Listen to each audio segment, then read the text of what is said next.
Commence primary ignition.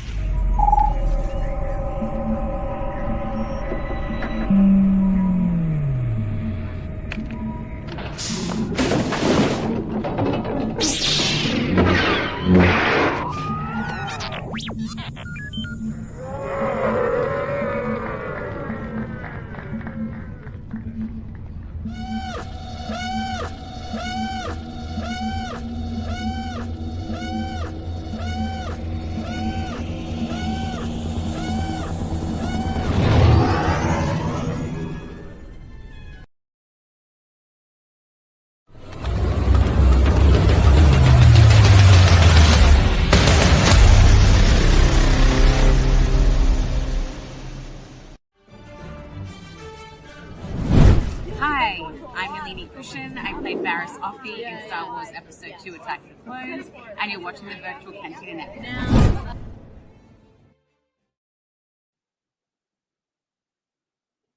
Hello, Star Wars fans, and welcome to the Virtual Cantina Speaker Series, Season 3, Episode 3. And today we have a very special guest that I haven't certainly met and really dying to get to know a little bit better. I'm going to introduce to our members today.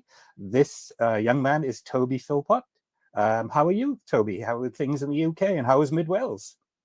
Oh, I'm good. I mean, I live out in the sticks now. I don't live in the city, so I don't do an awful lot. I'm kind of retired. You know, I walk the dogs in the woods and so on. So I prefer the spring and summer. I confess, in the winter, it's much more, you know, light the log burner and open a book with a glass of wine. Sounds idyllic. Okay, so before we get to know Toby a little bit better, I just want to say today's episode is sponsored by Hyperspace Props, who are our sponsor. There is the link to Hyperspace Props online. And right now they have a 10% off a purchase with the code, as you can see displayed right there. So there's the link, there's a code. If anybody wants to avail themselves of that particular deal going on right now, go to hyperspaceprops.com. Enter the 10% off code and you'll be able to get a discount on your purchase. So again, welcome, Toby, to today's episode of the Virtual Cantina Speaker Series. Before we get to know Toby a little bit better, and we have to ask him some questions and, you know, kind of trip down memory lane for him for his work through his career. I just want to read out a little bit about Toby's background in his bio. Toby is an English puppeteer, best known for his work in motion picture animatronics during the 1980s in such films as The Dark Crystal and Return of the Jedi. Toby began his film career after Jim Henson personally selected him to work on the 1982 fantasy film The Dark Crystal, in which he worked side by side with Jim Henson. The following year, Toby's approached to serve as one of the puppeteers controlling Jabba the Hutt in Return of the Jedi. He controlled the left arm, head, tongue, and body of the giant Hutt puppet. Toby would go on to lend his puppetry skills to other such movies such as Company of Wolves, Labyrinth, Little Shop of Horrors, and one of my favorites, Who Framed Roger Rabbit. I hope that was a good and accurate summation of your career to date, Toby. Of the film bit of it, yes, but that's kind of like a 7-year block in my life, you know. That's right. It's not. That's right. This was not a lifelong ambition or career for me. It was a phase, a wonderful phase, you know. But yeah. So. Great. Well, as this is primarily a Star Wars kind of show, we'll focus on that part of your career, but we'll ask you questions about, you know, how you got started in the business and so on. So, so if you're ready, we'll start getting to know you a little bit better. So. You kind of mentioned a minute ago, you know, phase for you, but you know, can you think back to when you were a young man? You know, who or what was your inspiration to be a puppeteer? You know, did you intentionally set out to be in that business, or was it just something you fell in love with and started as a hobby? So tell us a little bit about those early years. Okay, well, my dad was a puppeteer, a well-known puppeteer, and he wrote books about it, and he ran workshops and taught people and inspired. He's like a grandmaster. But he and my mum separated when I was about 5. And so he was a Saturday dad. You know, he was one of those weekend dads. But it did mean I was around puppets and the puppet world right through my childhood. But I never really aspired to doing it. It's one of those funny things. you can take after your parents, or you can decide to do something different. So basically, I was very familiar with what puppets could do, and that means the whole range from shadow puppets to string puppets to glove puppets and so on. I knew that whole realm. But my mother was an actress and a voice coach and so on. So I was also backstage of theatre. And again, I didn't particularly want to be an actor. I saw the fun of it, and I witnessed the stories and all that stuff. But it never kind of took. I was heading towards an academic life, university or whatever. And then I dropped out, being the 60s, and decided to have adventures. And I went to live in Paris for a few months. I went to America for 18 months, hitchhiking around Mexico for 6 months. And all of that was just kind of looking for something to do, which did not involve wearing a suit and tie or 9 to 5 or having a boss. The 60s kind of gave you the freedom to do that, and because people were being artists and musicians, and there was a chance to dive in and do something original, which no one else was doing. And at the time, what I found eventually was doing juggling and magic on the street, and also acrobatics, walking on my hands, slowly developing into riding a one-wheel bicycle and walking on stilts and so on, exploring circus skills. And this was my little niche between my dad's puppets and my mum's theatre stuff, was to do street theatre. So that's what I was doing all through the 70s. The reason I'm saying that is because I didn't aim to be in the film business, and I didn't try to be in Star Wars.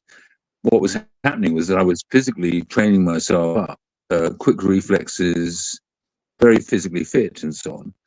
And I was studying with this mime teacher called Desmond Jones, and he called me up one day and he said, "Here, there's a job in the trade paper, in the stage, which you should go for." And I said, "Why? I mean, I'd been making a nice little living as a juggler and so on, because there was no one else doing it. So it was like a little niche. Now there's thousands of people who can juggle, and I don't even think about it. But at the time, I was lucky, and I just found this little nook. But what he said was, the advert said dancers, clowns, acrobats, mimes, to do big creatures for film. So it specifically didn't say you're going to go and audition and have to do words or act something out. It just literally was an open call for physically fit people who were creative. So I went along. I thought, well, nothing else. I get to meet Jim Henson and Frank Oz. And so this workshop was done. There were hundreds of people, and they did it in groups of 20. And they would literally bring us into a room and kind of just run a creative workshop. There would be masks and gloves and some character bits lying around, props and things. And then they would get us to improvise. I think they were looking for team players. They were looking for physically fit people to work in uncomfortable positions. People good at interpreting movement, which I'd got from doing mime and so on. So, I mean, they might give me a head, like a lizard head or something, and go, okay, curl up on the ground, be asleep. Now wake up as a lizard, look around, and then walk off, just to see what I made of that. Because you have to understand, this was going to be the Dark Crystal, but they hadn't even finished building the creatures at this point.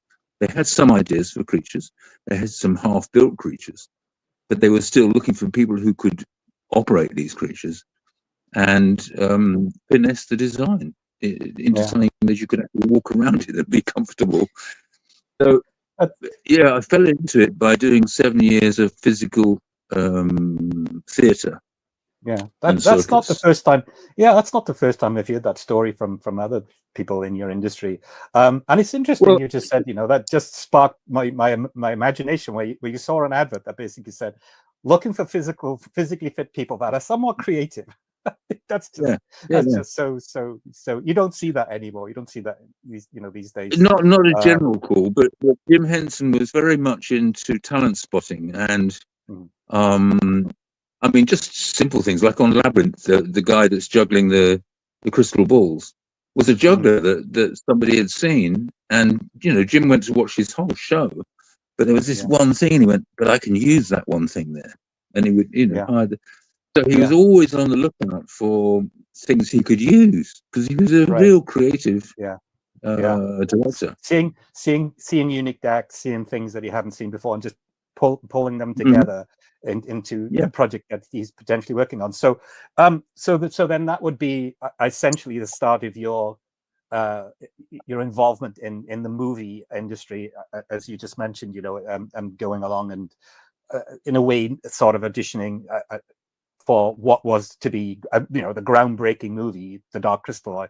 I think my generation remember that particular production movie coming out and just looking at it thinking, wow, this is completely changed from anything that we've seen before of that ilk. So my next question then is going along, being asked to do different things with a puppet or a creature, and so how did that then move on to then, I'm assuming that they liked what they saw, right? And had a good rapport with you. And so then I'm assuming you got hired onto that project. And then, so how was that project then? How did it have an effect on the next stage of your career? I don't mean Star Wars. I mean, being in the Dark Crystal. I mean, what was it like to work with Jim Henson, Frank Oz? Did they teach you different things? Did they learn from you? So tell us a bit about working with Jim Henson, Frank Oz, and your experience of working in that particular environment. Well, you've got to bear in mind that when I described what I was doing in the 70s, it's not the way it is now. Now you can go to evening classes and buy props on books and look at videos online. In the 70s, it was very much a weird cultural exchange of people doing theatre, people doing circus and so on. We did a medieval banquet, for instance, where I did my court jester sort of a thing. And the guy in the stocks was this guy called Pierce Brosnan. I don't know what happened to him, but anyway, back then he was, it was a fringe theatre and trained actors going to drama school and West End theatre. They were all melding together. And Peter Brooks put circus skills into Midsummer Night's Dream. So the reason I'm saying that is because there was a real mishmash of what your next job would be. And it could be anything. It could be we're flying you to Rotterdam and you're going to do improvisation with some Dutch clowns, or it could be you're going to Germany and there's a trade fair and you're going to sort of do your little magic act in a booth. It could be anything. And I had to be very adaptable. Medieval banquets, you would do a spot, but you would also work the tables, doing card tricks or whatever. So I was very fast learner, adaptive, unfrightened by things. Now, on the Dark Crystal, I had reason to be frightened because I'm doing something I've never done before. But the only saving grace was that nobody had done it before, and even Jim and Frank were improvising. And you've got to bear in mind that Yoda had already been made and shown successfully as a animatronic creature, and he was so successful that nobody even questioned, is that a little person in a mask? Is it a puppet? No one. He's alive. Now, when you see Miss Piggy alive or Kermit alive, it's felt and it's ping pong balls and things. The thing about Yoda was that once you start moving eyes and cheek muscles and wiggling ears and so on, it comes alive in a different way from the puppet way of suspension of disbelief. And I think of Dark Crystal as a showcase of what else you could do using the same kind of technology. George Lucas and Jim Henson were very close. Jim's Creature Shop didn't actually make Yoda, but Frank Oz operated him, for instance. And certainly some of Jim's design team were involved. I don't know all the details of that because that was the unique. It was a unique item. It was George challenging Jim and Jim responding to the challenge. But Dark Crystal was taking it nth degree. It's like, well, what else could you do with the same kind of wonderful technology? And that's how I remember it. Well, it's just basically working with Jim and Frank. They were doing something they had never done before either. So they were very open to suggestion. They were very, non-judgmental about people having a go, because literally you're just trying to get it on film. Doesn't matter how many takes you do, if you can get it just right and capture it, then that's there forever. Now, for me as a street performer, that's the exact opposite of what I'd been doing, which was going out and finding a focal point and trying to get some people to stop and stand and wait, at least for a few minutes, to watch. And you have to be completely alert to the feedback from the audience as to whether they're going to walk away, whether you're boring them, you know. Now, on the film business, it's the exact opposite of being a lone person on a street corner. You are just a bee or an ant in a hive, you know, you've got one job. And I didn't even wipe my forehead for sweat. There's a woman whose job it was to wipe my forehead for sweat. Do you know what I mean? It's literally a stool that I sat on when I'm resting, you know, Mystic. I don't get rid of it. I don't bring it in. Somebody brings it there, puts it down. I sit on it. That's my only job. And then when I stand up, it disappears. Yeah. So it's almost like being King Charles. You know what I mean? Somebody spreading your toothpaste out. No, but there's a reason why it works that way. But if you can imagine that each creature on Dark Crystal was 3 or 4 people. So if you've got a scene with, I don't know, 8 Skeksis, that's already, whatever that is, 32 people puppeteering, let alone sound, lighting, you know, nurse, fireman, makeup, you know, technicians galore. On a film set, you know, you are just doing your one little thing, and you've got to get it right. And if you get it right, someone else might get it wrong. You've got to do a retake. So the pressure was completely different from what I was used to, of taking full responsibility for myself as a solo show. But I loved it. Not only were we doing something original that I'd never seen before, but as well as the big creatures that I got hired to do because they're uncomfortable, I then got assigned to Jim Henson's team. Each Muppet person got 2 or 3 supplementary puppeteers, right, to do the eyes or the other hand or whatever.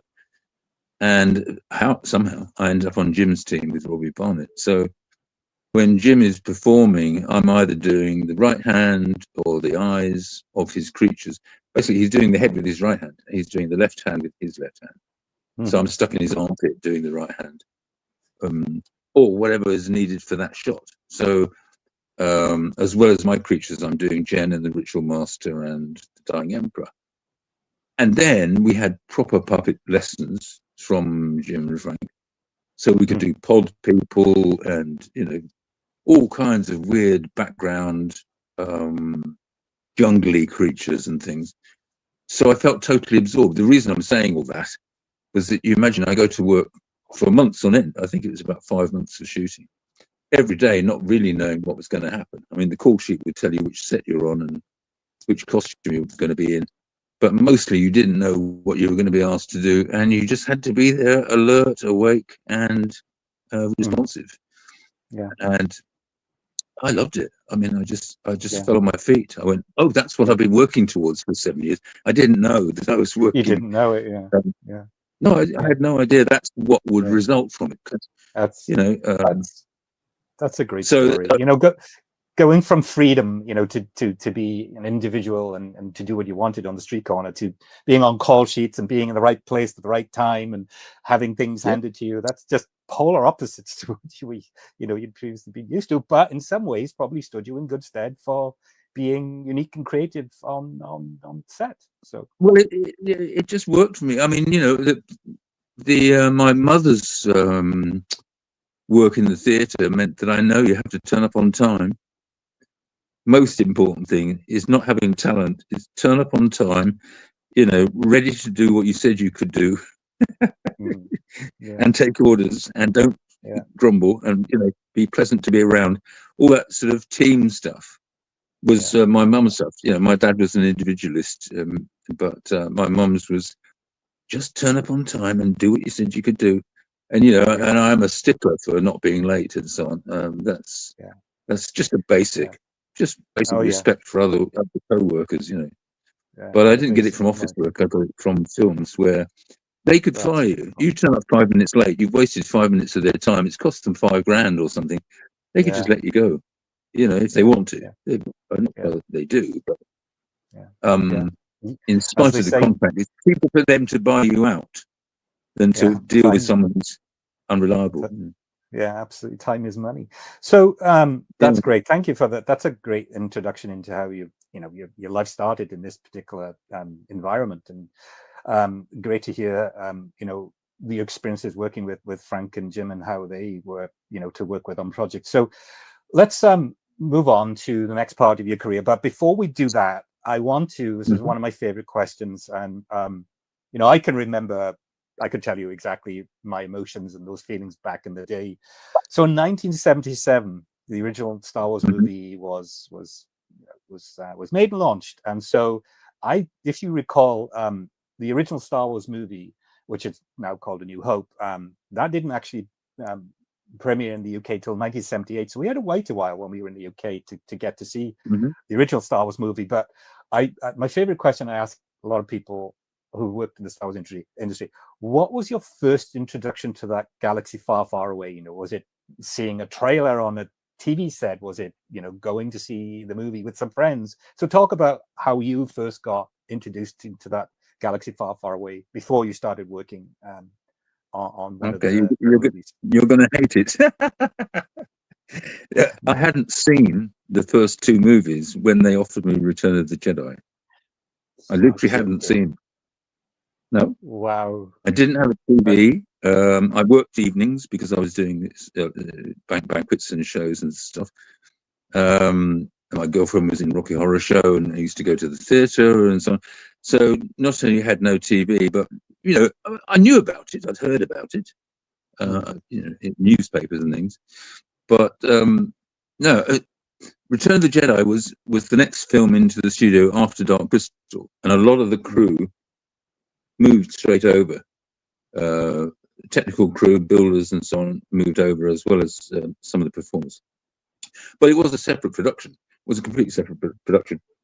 And I got called into the office by classic producer with a cigar man, who said, we've been watching you working on Dark Crystal, and there's a big creature for this movie that we're doing. Would you be interested to do puppeteering? And I went, oh, yeah. I thought I'd been talent spotted, I didn't know anything. I also assumed it was a background character, much like the big creatures in Dark Crystal. They're not really essential to the plot. The ones that I was doing, they're colour. So I had no idea it's Jabba the Hutt, and he's going to be on the screen 20 minutes, and it's his palace, and he interacts with all the main performers. I mean, Jabba has a scene with every single one of them. So I didn't know that stuff. I just thought, oh, I'm in the film business. Because when I was doing Dark Crystal, it was a single project. And I just assumed I was going to walk away and carry on with my life. Same as when I did, I taught circus skills to actors for a pantomime in Leeds, for instance, with, but it's a one-off item. It's, it was wasn't a job. I couldn't put it on my CV and go, and this is, this is now what I do. A 9 to 5 job. Doing something and it might lead to something else.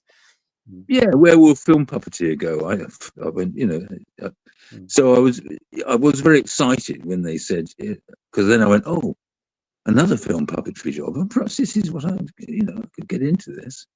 But then they said it's not really called Blue Harvest. It's called Revenge of the Jedi. It was Revenge then. It wasn't Return. At that point, it was Revenge. And I said, oh, yeah, okay. And then they said, you've heard of, Star Wars. And I went, I've heard of them. I had to go out and find a cinema showing a double feature of the first two movies, because there were no DVDs or VHS. So there was no way of seeing the film except in a cinema. And there was no way of seeing quickly seeing both of them, except literally going in as a double book. Now imagine, I went into a cinema with stereo vision, Dolby sound and all that, and I sat through the first two movies 3 or 4 hours, and I came out going, and I'm going to be in the next one. So what was that feeling like? What was that feeling like? Well, it was a change of scale, because I hadn't seen at this point we hadn't seen Dark Crystal, for instance. We'd filmed it, but it hadn't been released. So I only kind of vaguely knew what I'd contributed to that. And then suddenly I'm going, but this is the one that everyone's talking about. And so, yeah, I got a bit overwhelmed at that point. I had another little burst of stage fright, just like, oh, Yeah. wait a minute. It's not the question whether, this is a step up from what I. Well, it is and it isn't, because you've got to bear in mind it's only about 5 weeks' work for me. So, as opposed to going into pre-production with Jim and Frank and being around them all day, this was more like an ordinary film job where you are just called in. You don't get given a complete script. You get given your pages. They show you, where you're going to stand and what you're going to say. You do it, you contribute, and then you walk away. That's not the same as being involved in every frame, like on Dark Crystal.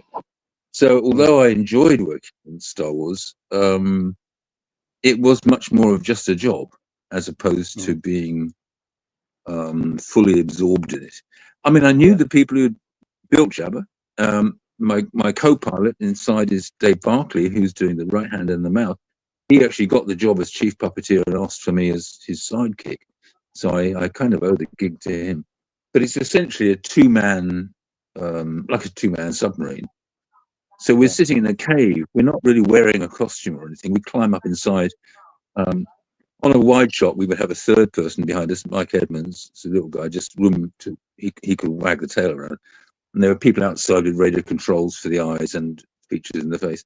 But essentially, an absolute minimum would be 3 of us, me and Dave and somebody outside on the eyes. But usually there were 4, 5 or 6 people, because there was a slot underneath where a guy could lie. If Jabba was doing heavy breathing, this guy could pump the airbags that were around him. And because every shot is different, it's the magic of movies that you just set up this one particular thing, like hitting C-3PO or eating the frog or whatever. They're little sequences that you spend a whole morning on doing, getting 30 seconds of film in a can.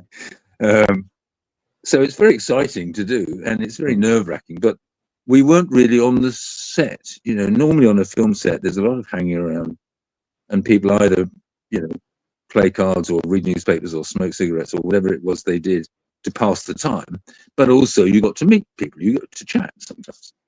Well, me and Dave and Mike would climb inside Jabba in the morning, and we wouldn't come out except for tea breaks. So I completely missed all the social life on that. Jabba's palace was full of mimes and artists and so on, and there was a thriving community of banter and stuff going on. But we were just inside our character, and unlike the other characters like Gamorrean guards, where people take their helmets off and there they are, red-faced and panting and chatting and having a cup of tea or something. I mean, we literally stayed inside Jabba and acted as Jabba. So we told Richard Marquand to talk to Jabba like an actor. Please don't say who's moving the left hand. So, talk to Jabba as though you've got Marlon Brando sitting there. I want you to be really angry at that and then turn that way and hit. So, and then he would describe what he wanted from the character, and then we would, over our headsets, chat through how we were going to do that safely. But it's a real team effort. The guys on the radio controls were telling us what it looked like, because we couldn't really see very much of where we fitted in the frame and stuff like that. So it was, once I got started, it was easy. Once I got started, we were making a movie, and I'd been doing that for months with Jim, and it wasn't frightening to know that if you got it wrong, for instance, and they have to go again, Richard Markham was not going to tell them off. I mean, there are directors who will give actors a hard time if they forget their words or anything, but we're providing action rather than dialogue. I mean, Dave did the dialogue in English, and it all got dubbed later, of course. But I can't imagine Jabba having an English accent as he's talking. Oh, on the making of, you can hear the guide track. Where's my talk droid? Because he's got a throat mic and stuff. But they don't like English accents, and they chose to give him an alien language. He is so alien. I mean, one of the reasons I love Jabba is he's so alien. Most aliens are humanoids with a funny head. Think of everything: Doctor Who, Red Dwarf, Star Trek, most aliens, or maybe they may have funny hands as well, funny head, funny hands, but essentially they're humanoids. Yeah. One of the So things it's fair Dark to say. Crystal did was try and make aliens that are just really alien. You know, they don't resemble you in any way, and Oh, yeah. Jabba's the same. Yeah. He's genuinely alien. You know, I mean, yeah, okay, he's got 2 eyes and 1 mouth and all that stuff, but he's essentially he's very different from us. And I love being a baddie. I mean, because we're not the horrible baddies like the Emperor and stuff. He's just amoral. Jabba. He's a kind of comedy villain because he would go to the highest bidder. You know, if the good guys had more money, he'd work for the good guys. He's not evil in that sense. He's just got no morals. That's all. Yeah. And A that's fun. businessman It's with fun no to do. morals. Yeah. That's what he's like. So yeah, it's just thinking back, you know, so what you know, your experiences with that, with Dark Crystal being on a set, you know, how that worked, then obviously helped you transition, you know, to Return of the Jedi. So I'm assuming it was all at Elstree, right? So it was the Dark Crystal production was at Elstree, and they were both at Elstree. Yeah. Okay. Yeah. So well, next question. So you know, you it was. I think that's unique, by the way. I have to mention that, you know, knowing that you have this, you know, this part, this involvement in the production of Revenge of the Jedi. You go to the cinema, you watch 2 movies to get to understand what at least what you'll be getting yourself into, right? And then so you're introduced then to the fact that you're going to be helping, you know, bring to life this alien, if you like, Jabba the Hutt. So tell us a little bit about, you know, when you first walked into a room, or whether it was a set or whatever it was a model shop, and you saw Jabba. You know, what was your first impressions of what you saw? Was it a design you saw? You know, tell us about your first impressions of seeing Jabba. When I got called in, they'd kind of done a clay model of him, life size, to take a mold off. So I realized how big he was. And that's when I realized it's a 2-person puppet. Not a 2-person puppet the way I was with Jim, where I'm jammed in, but literally 2 people, 2 shoulder widths across. You know, that's how big he is. They molded my arm because they wanted a glove that fitted pretty well. They do this stuff on people's faces for prosthetics and things like that. But yeah, so I went in for a couple of fittings. That's when I kind of glimpsed him. But he didn't have a latex skin or anything. He didn't have his eyes. But I just got the idea of how big he was. Then I did my arm. Then I didn't go in for a few weeks. Then next time I went in, they'd started making things like the tail that moves, you know, with a gimbal. There's 4 strings running along, and a control rod like this turns that into 3-dimensional movement, which is all very clever and starts to look alive. And you know, I was going, oh, I'm getting there now. Then I tried climbing inside the body and putting my arm out through the hole in the fiberglass shell, and they would fit the glove on and then seal it onto the skin so that I could practice. Because essentially you're trying to work out if you're going to be comfortable long enough to be able to perform. I mean, if you imagine with a puppet, for instance, when your hand's over your head, all the blood goes out of your arm. I did ask Jim Henson, you know, do you get used to it? And he went, well, not really. You get used to it, but your body doesn't adapt. You know, you can only hold your arm up there so long before all the blood's out of it. You can't perform. So the Muppets were very aware of getting people to rest and break, and then, you know, because if you put your hand through a hole in the floor, for instance, you can't put your own puppet on, and you can't relax down. You put it up, they put a puppet on you, and then you're stuck there until someone takes it off. So the Muppets' speciality of making sure people are comfortable crossed over to the design stuff when we were working on finishing Jabba.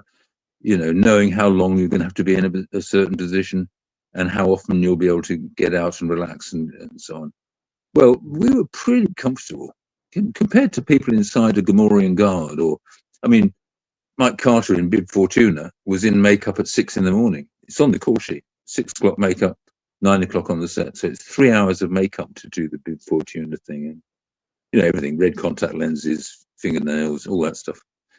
So we were coming in at 8 and, you know, having a cup of tea and then climbing inside. And that was more or less it. I mean, street clothes if we wanted, or just put a tracksuit on or something like that. But essentially, we could climb in and out, and we could take our arm out and relax that. So yeah, it wasn't that bad a job, but it was still uncomfortable and kind of lonely, really, because all you know of what's going on is on your headset. If someone says to you, the director's it's going to be about 10 minutes, but he'll have a word with you in a minute, and you just sit there in limbo, waiting to find out what's going on and what you're supposed to be doing next, and so on. Because sometimes you're in close up, sometimes you're in the background, and it just depends. Now, the Muppets care about that because they make TV shows. They would try to have a monitor near where you're performing so that you could see what you're doing. And if not that, at least have one nearby where you can see what you've just done. If you were working blind, like in a Mystic or something, you could see playback. So they were very concerned that the performers got to see the film. Now on Star Wars, they don't care about puppeteers. Most extras like stand over there, wave that, do that, be angry, and the main stars have to get their words right and all that sort of thing. But essentially, we weren't important enough to get a through the lens shot. So we would literally have to say, "Is this a close up? I mean, if I'm the left hand, am I in the shot? Or is it a close up of the face? Or is it a wide shot where we've got to act bigger because we're off in the distance in the background?" And all of that feedback we had to get from our crew outside. So there was we were very dependent on each other, getting our details right. That sounds challenging, very challenging to be inside something where you have no idea what the shot is trying to achieve or what's going to look like. So you're like, is this a close-up? Do I need to move around? Do I not need to move around? So I mean, that's why I say it breaks up into units. So then because we were kind of an important character, because background characters, they just tell you don't screw up, just don't do anything stupid. Whereas with specific things like hitting C-3PO, that's going to be a moment. And I had to go out and talk to the fighter ranger, and I said, I can't see anything, by the way. I can't. There's no depth of field on this crummy little camera that I've got hanging off my chest. It was just a CCTV camera up in the roof. It wasn't through the lens. So I said, I've got no 3D perception. And he said, can you do a blow and stop in a stage fighting? And I went, yeah, I can do that. So then he said to Anthony Daniels, and Anthony said, I can't see anything. So C-3PO also. So that's both of us are working blind, okay? So then they decided, if I'm going to do a blow and miss, I'm going to have to miss by at least, 4 inches or whatever like that, 10 centimeters. And they'll shoot it from a low angle so that I look bigger, and also that you don't see the gap between him and me. And they took Anthony's legs off because he's very vulnerable in that suit, falling over and hurting himself or breaking the suit. They took his legs off, they shot it from a low angle, and then then you're on. Then they go, right, we're going for it. We've had a couple of practice runs, and here we go. I could cripple one of the main actors at this point. There was not a stuntman who could fit inside that costume. So they go, right, here we go, 3, 2, 1, go. And I go, and he goes, poof, and it's on the screen forever. Oh, that's and it was great when I saw the crew showing. Yeah. Well, when I saw the crew showing, it was brilliant because then they add the squelch and the thump and the, and the whole audience went. I'm sure it's something. I'm sure it's something that people in your industry and you've been used to. I've never heard of somebody say to me, "Oh, I couldn't see what I was doing," and Anthony Daniels couldn't see what he was doing, so we just tried to make it work. That's incredible. So, a couple of years ago, I had the pleasure, and I didn't get the opportunity. So I'm going to ask you. I did meet Dave Barkley, very nice man. We had a quick chat, and I love Mike Edmonds. I know Mike Edmonds, and I've met him in London in 2023 at Celebration. Lovely guy, very nice person to meet. But I'm going to ask you the question because I didn't get the opportunity. So you've just described, sitting inside Jabba, waiting around for different shots, within sequences. And so, how difficult or easy was it for you three to coordinate your movements into making this this character look lifelike? Because you're operating one component, Dave's operating another, and Mike's operating another. So how difficult is it to coordinate to get all of that movement in rhythm to make it look lifelike? How difficult or easy is it? Well, relatively easy, because first of all, the reason Dave picked me was because we have similar temperament. So you know, because if you're doing hand gestures, you need to have the same kind of body rhythms and so on.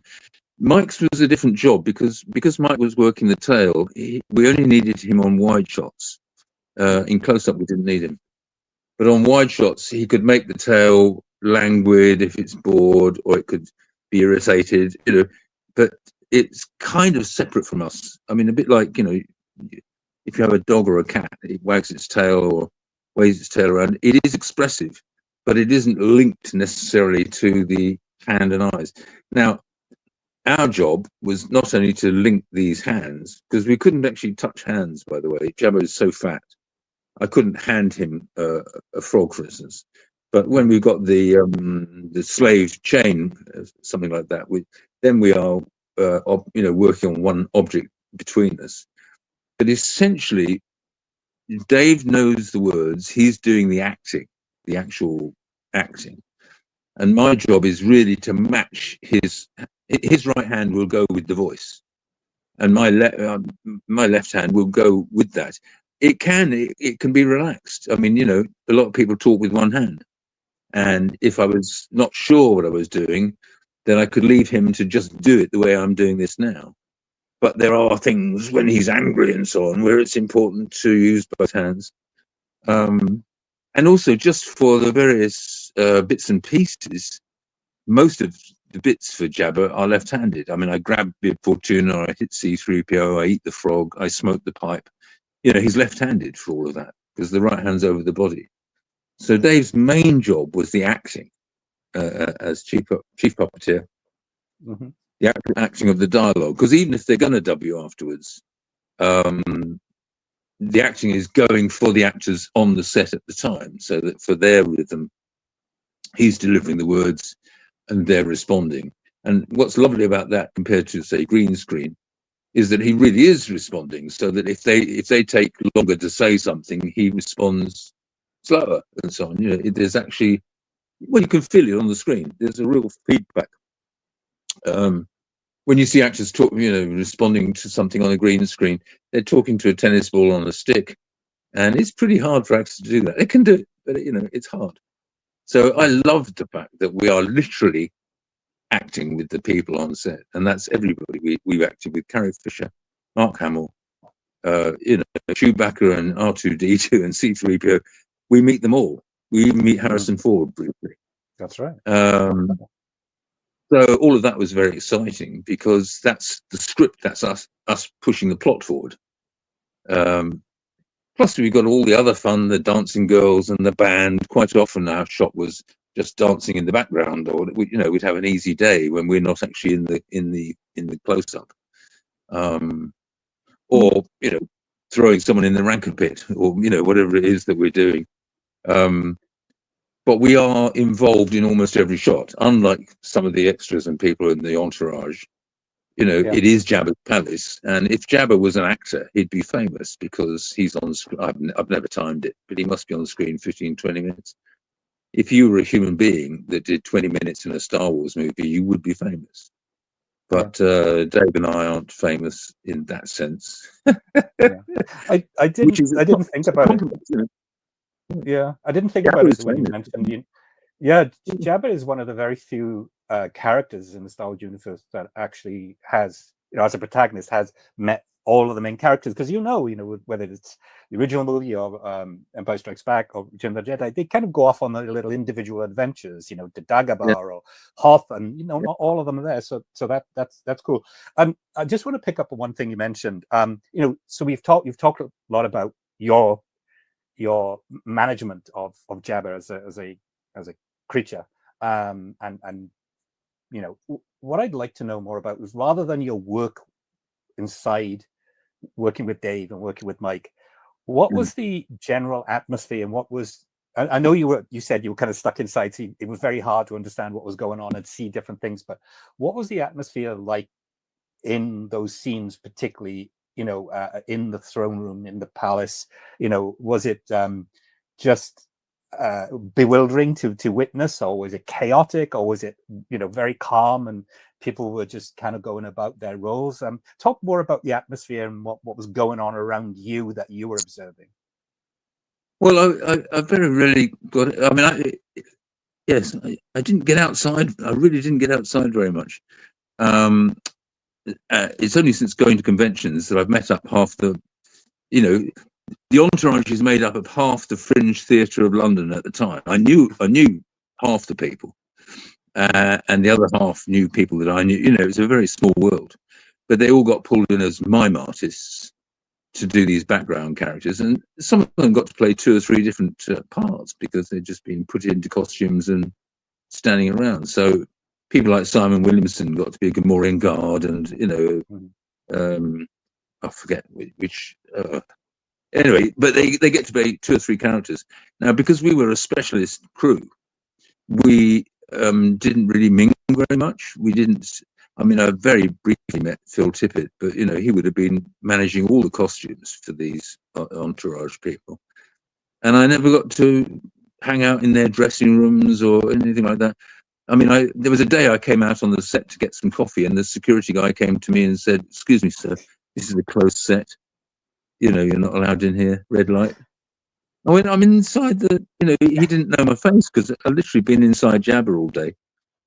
So this poor guy didn't know that I was the star of the scene. But yeah, so in terms of atmosphere, I know it was more like a film set than I was used to from Dark Crystal, where it felt very family-ish. Everybody felt involved. And I felt like I was on nodding terms with everyone, even lighting guys and sound guys. You just got familiar with the people around and what they were doing, and there was time to chat with people and ask them what they were up to, and and all that. So yeah, I didn't get to be on the set very much. Dave Tomlin was the assistant director, and he was very, very good. He's a brilliant AD. That's Sergeant Major job of literally getting all the troops lined up and ready to say to the director, "Okay, everyone's ready to go." Very important job, and he's very, very good at it. So firm but fair, I think. Well organized because of Dave Tomlin. Very respectful, not bullying, not to order you about, but just like really on top of his game. People often say, "Did George Lucas drop in?" Well, once or twice, I think he was on the set. We would hear the whisper, "George is here," doesn't he? But he was very hands off. He wanted Richard Marquand to direct it, and he went, he was doing that "I'm not here" thing, and he go, "Yeah, sorry, George, it doesn't work." So everyone knows you're here. The executive producers just walked in. Yeah, he just rolled in, and he's going to be there. So you mentioned, you're more of an interaction with well-respected and very well-revered gentleman as Dave Tomlin.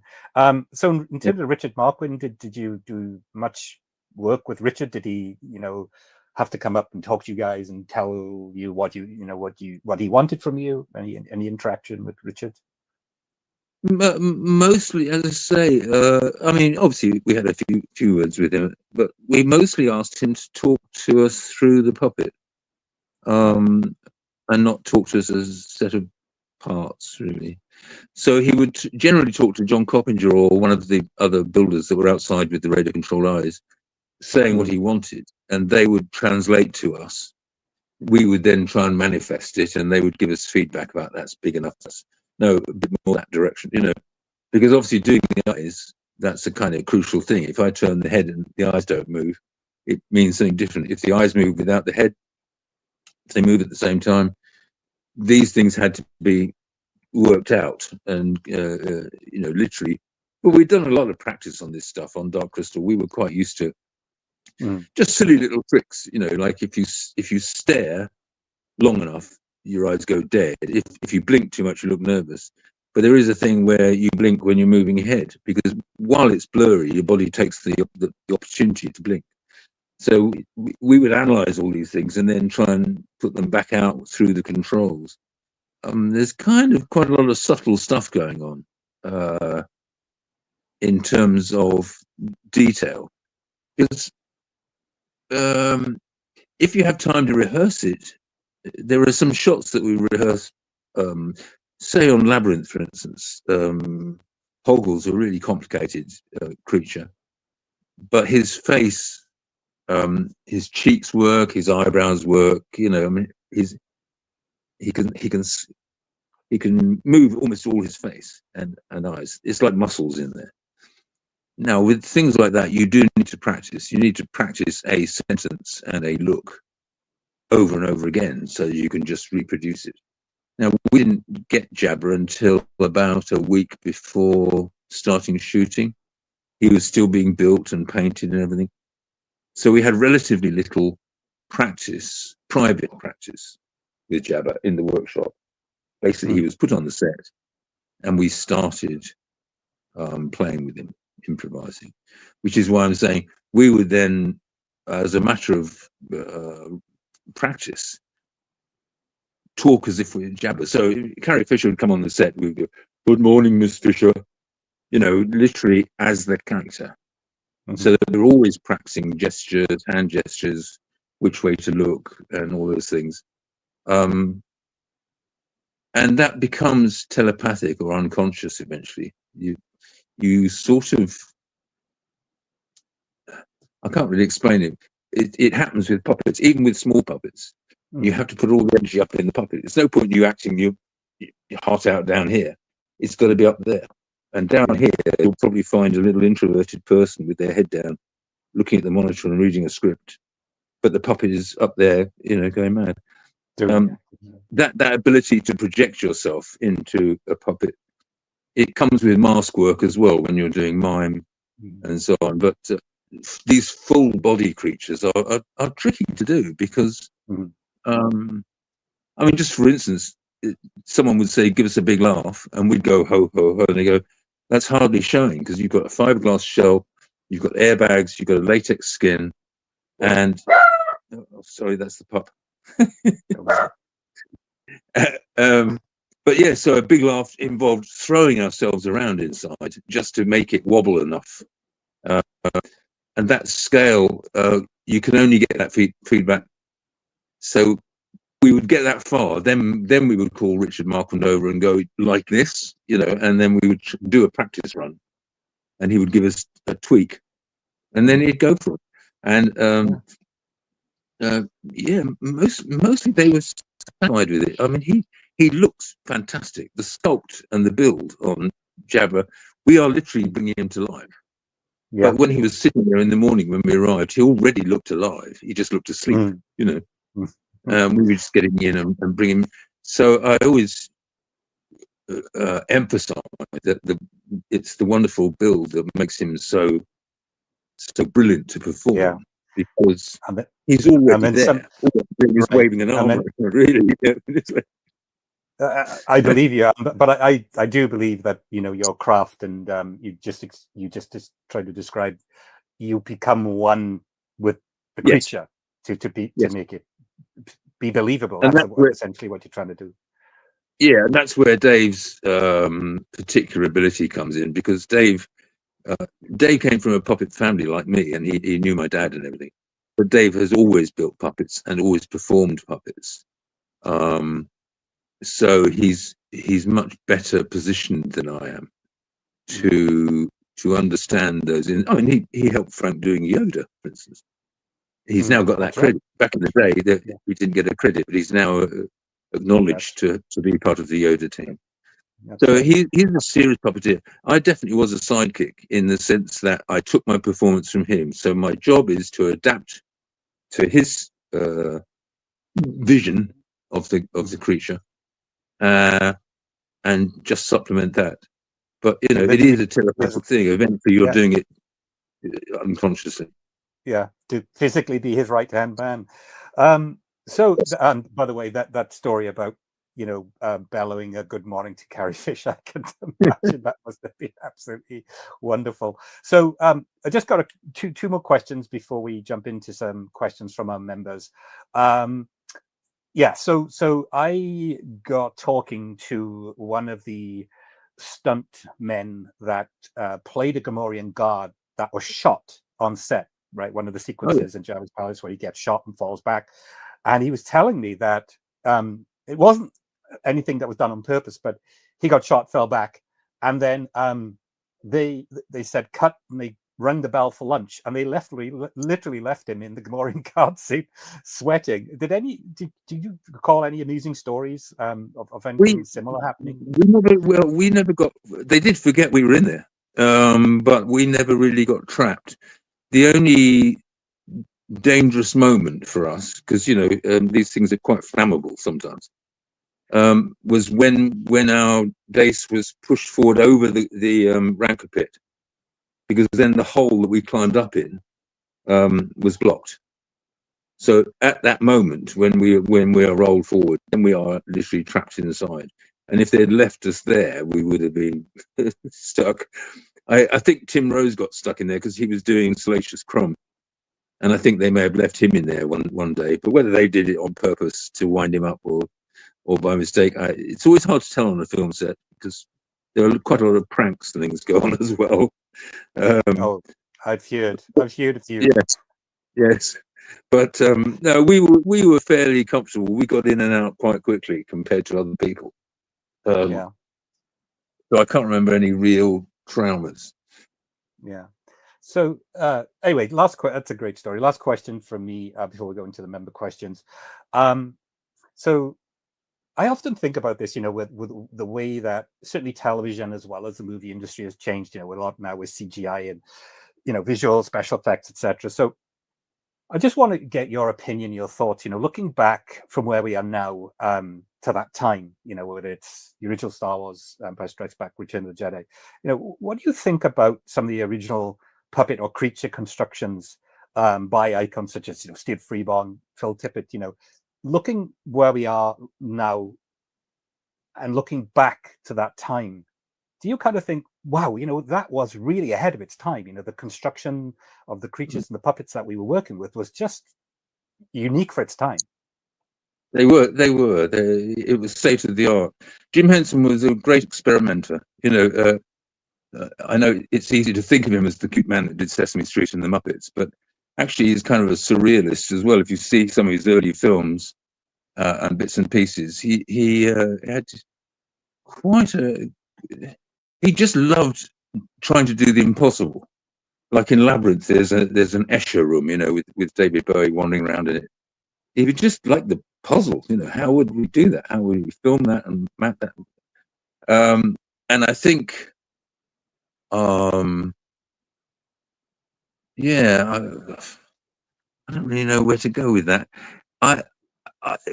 Jim was building creatures that had never been built before. I mean, since then we've had mixtures of CGI and puppet things. Like Jurassic Park was a mixture, of CGI and puppets. And if it's done cleverly, so that you don't notice the CGI, then I can accept it. But what was so amazing in the period we worked was that they're all practical effects. Almost everything is in the camera. And that was quite ambitious and quite an expensive way of doing things, but at the same time, so much more effective. I mean, I don't like CGI Jabba. I won't go into him, but he just doesn't look like he weighs half a dozen. He doesn't look dirty or smelly or dangerous. CGI is a little bit clean. It's a little bit cartoony, I quite like things to be a bit aged. One of the nice things in Star Wars is the way some of it looks a bit beaten up, a bit like in Red Dwarf. It looks lived in, as though they actually use these things. And I quite like that kind of, as I say, our Jabba looks like he's lived a life. He looks scarred and damaged, droopy eye. Seeing that movie, you kind of an incredible creature. But by the way, in the lead up to the movie, we didn't know that the villain would be, this incredible alien-looking creature, and very unique. I don't think any part of any movie since then has seen such a grotesque alien-looking creature to be a villain, and somebody that was very dangerous to the main Star Wars characters at that time. Okay, Toby, let's jump in, if you're okay right now, to some questions from members. As I mentioned earlier on, we have members from across the world. So let's take a few minutes just to read out and get you to answer some of the questions from our member base. Does that sound okay? All right. Yeah. Perfect. Great. Okay, so this question's from Dave in North Carolina. With all the people inside Jabba, Jabba 3, was it? How long could you work at a time, or was this back before they really had rules and considerations about overheating or anything? First of all, we weren't that uncomfortable. It was a very, very cold winter, and we were filming January, February. It was the coldest winter for 40 years. Now, if you imagine a film studio is an aircraft hangar, it's huge and it's freezing cold.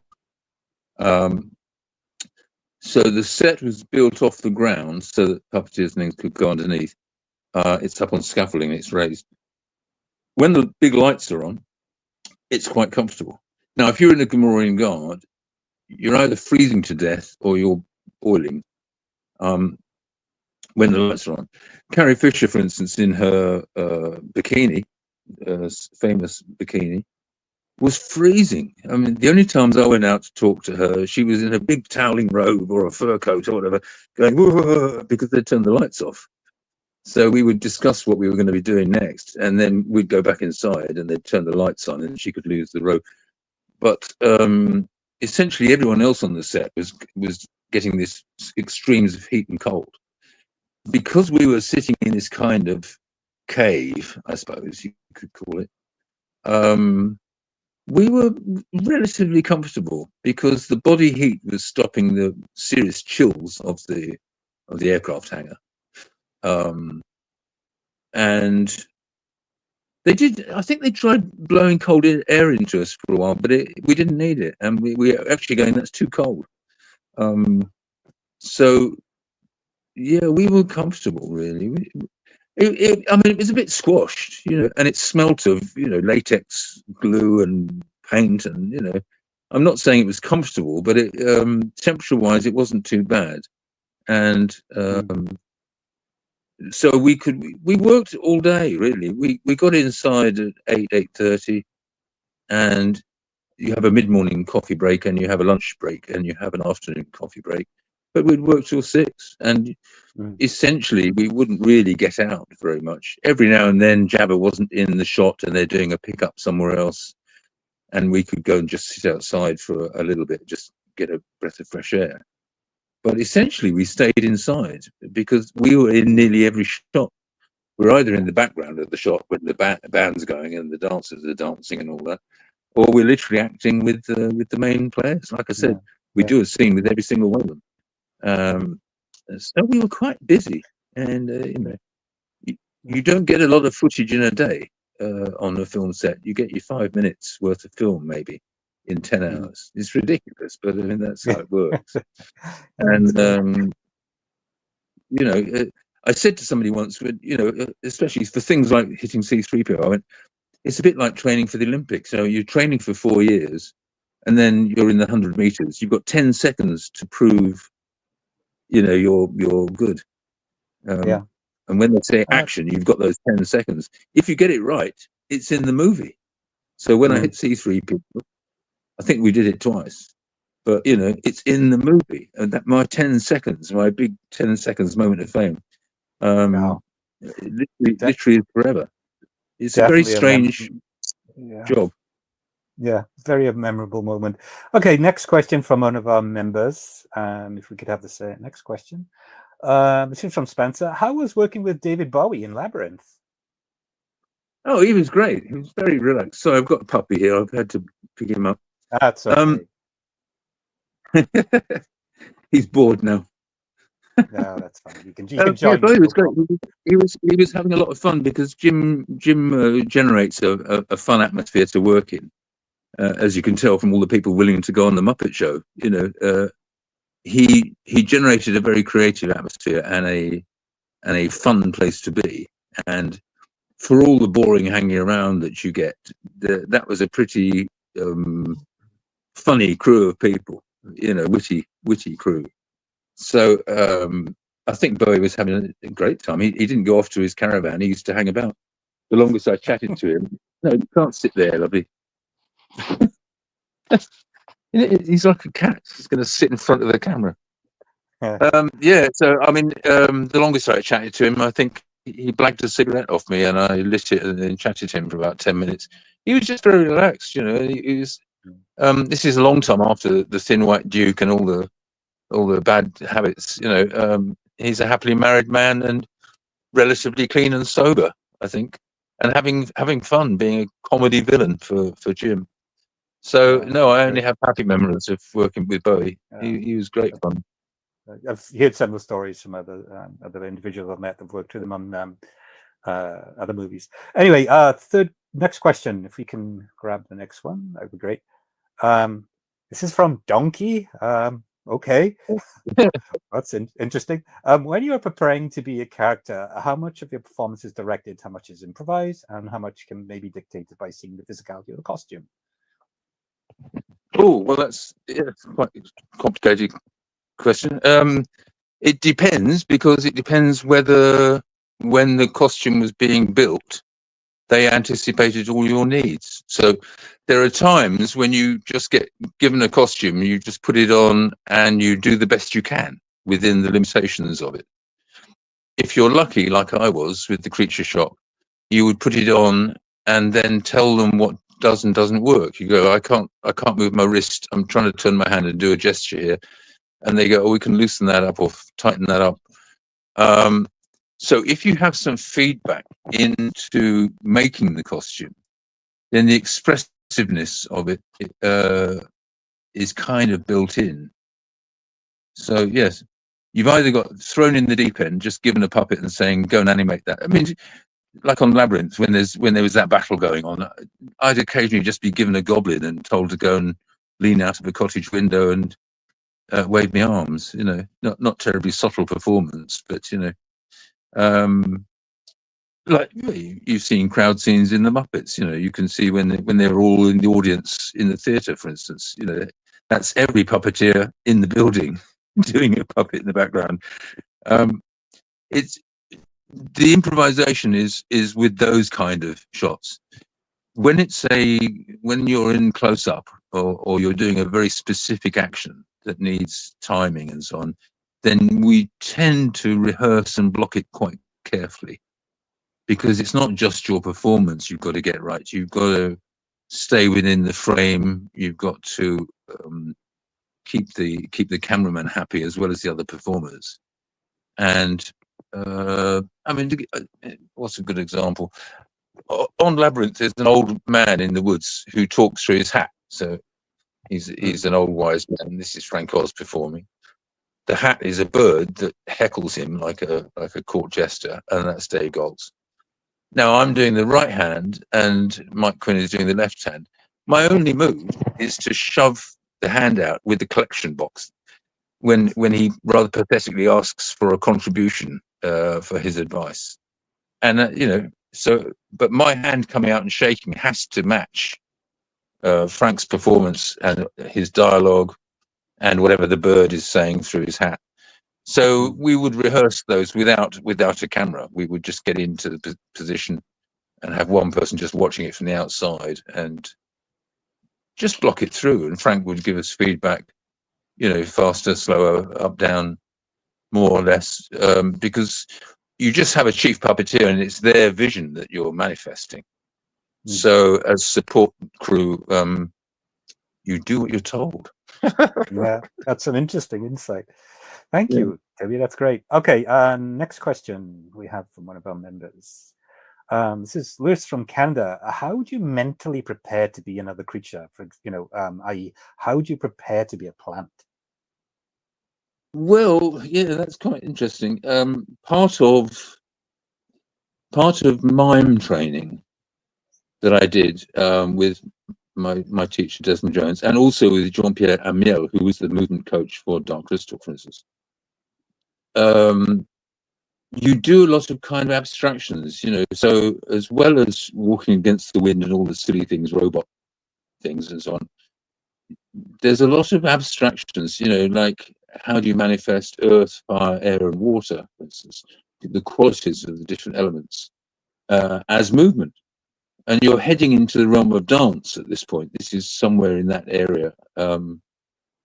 So the mystics, for instance, were very slow and old and earthy in a sense. The Gartha, fiery, so those sort of dynamics are things that we've explored doing mask work and mime work. So how do you imagine being a plant? The only plant I did was Little Shop of Horrors, and I'm doing one of the leaves on the medium-sized plant. The leaves are like hand gestures, when it gets a bit bigger, I'm doing a tentacle. Now there's 10 or 15 puppeteers, each doing one tentacle. 2 or 3 guys doing the head and the lips and so on. So you're doing a very small part. You're not playing the main character unless you're the main character and you've got to manifest it. Then otherwise you are just tuning in to someone else's performance. Mentally, I don't know really. There's something about this comes from mask work. When you put a mask on, you can't see the mask, of course. So the effect it has on the world around you is the response you get from other people. In other words, when you're wearing the mask and if you go woo, you find out whether you've got a comedy mask on or a frightening one, because do they laugh at you when you go woo, or do they go woo? And anybody else in masks is also responding to the creature. So you find out by feedback from people outside what your performance is like. You can be in, when I was in the mystic and I used to go into a yogic trance, it was so uncomfortable. You go into a kind of a trance, just hanging on and trying to ignore the pain and still do a performance. But it was very appropriate to the mystics somehow, whereas the Gartham, it was very freeing up, and Jabba is very freeing up to do huge gestures. They're much more fun. Yeah, I think I was depending on a lot of the theatre and mime training I'd done before, including a little bit of dance, but I'm not really a dancer. Yeah. But that whole area. Yeah, Sorry. I was going to say it certainly showed with your performance. That's definitely, I think your experience. I had to go at everything, but in the 70s, I was having to go at everything. I literally tried tap dancing and couldn't really do it, but drumming and playing musical instruments. I just had this thing about you got to learn new things, and some of them took, some of them didn't. But I was very much into the adventure of doing something new. So it suited what Jim wanted exactly. Yeah, well, that's a great insight. Okay, another question from one of our members. Who we got this time? Dave again from North Carolina. When you look at a toy or a figure of Jabba, for example, do you see it as you, or is it a different feeling than if it were a toy of a face character? Well, I see Jabba as something separate from me. Quite often, hello, dogs. Quite often, people.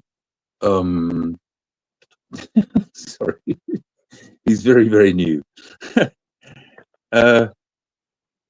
It's very hard. I don't think of myself as Jabba the Hutt.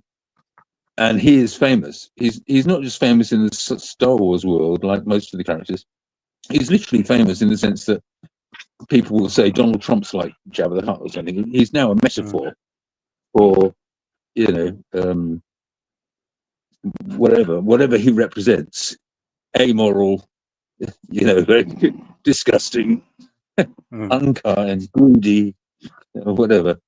But he is a metaphor that other people use who've never even seen Star Wars. He's a bit like Jabberwocky or something. He's a creature that has gone beyond his boundaries.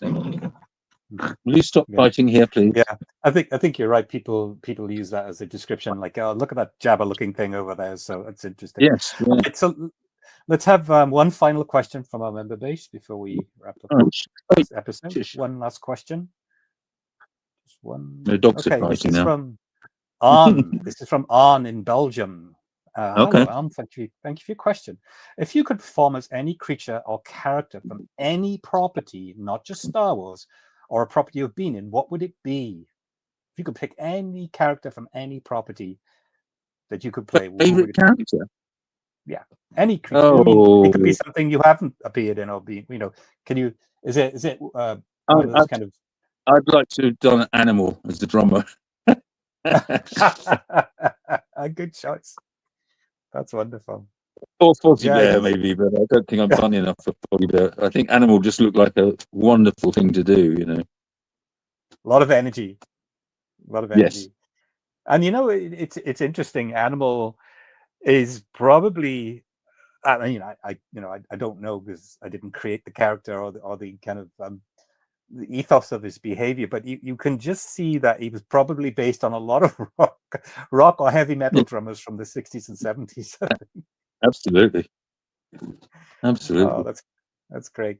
Well, Toby, we're gonna have to wrap up things there. Thank you very, very much for your generosity with your time today. It's been fantastic to hear everything about your early days through to working on Dark Crystal, working with Frank Frank Oz and Jim Henson.